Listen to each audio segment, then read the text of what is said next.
ఇక NDA India కూటమి ఉపరాష్ట్రపతి అభ్యర్థుల ఎంపికపై బీఆర్ఎస్ ఎంపీలు సురేష్ రెడ్డి, వద్దిరాజు రవిచంద్ర స్పందించారు. సిపి రాధాకృష్ణ, జస్టిస్ సుదర్శన్ రెడ్డి ఇద్దరూ మంచివారే అన్నారు.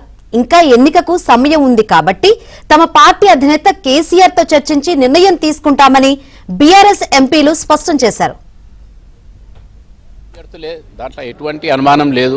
పోతే మేము మాత్రం మొదటి నుంచి కూడా సభలో నాన్ అలైన్డ్గా ఉన్నాం. నాన్ అలైన్డ్ అంటే మేము అటు ఎన్డీఏ గ్రూప్ వైపు లేము, ఇటు ఇండియా గ్రూప్ వైపు లేము.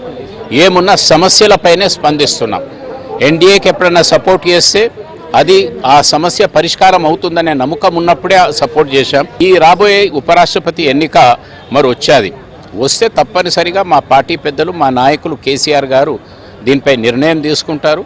ఆ నిర్ణయం తీసుకునేటప్పుడు మాతో చర్చిస్తారు. ఆ చర్చించేటప్పుడు మా అభిప్రాయాలు మా నాయకుడికి తెలియజేస్తాం. ఎవరికి సపోర్ట్ చేస్తామనే అంశాన్ని అప్పుడు టైం వచ్చినప్పుడు చెప్తాము. సిపి రాధాకృష్ణన్ గారిని నిలబెట్టారు బీజేపీ పార్టీ. ఇండియా కూటమి నుంచి జస్టిస్ సుదర్శన్ రెడ్డి గారిని నిలబెట్టారు. వారిలో ఎవరైనా సరే మేము కూటమితో లేము, బీజేపీతో లేము. మేము ఇండివిజువల్గా ఉన్నటువంటి పార్టీ మాది బీఆర్ఎస్ పార్టీ. కేవలం మన తెలంగాణ రాష్ట్ర సాధన కోసం, తెలంగాణ రాష్ట్ర అభివృద్ధి కోసం మాత్రమే ఉన్నటువంటి పార్టీ మాది. వారు ఎవరు నిలబడ్డా కూడా, ఎవరు గెలిచినా కూడా మేము స్వాగతిస్తాము. పార్లమెంట్లో ఖచ్చితంగా మేము మా పాత్ర మేము పోషిస్తాం. తెలంగాణ రాష్ట్రానికి కావాల్సిన నిధులు కానీ మా అవసరాల కోసమే మా పోరాటం తప్ప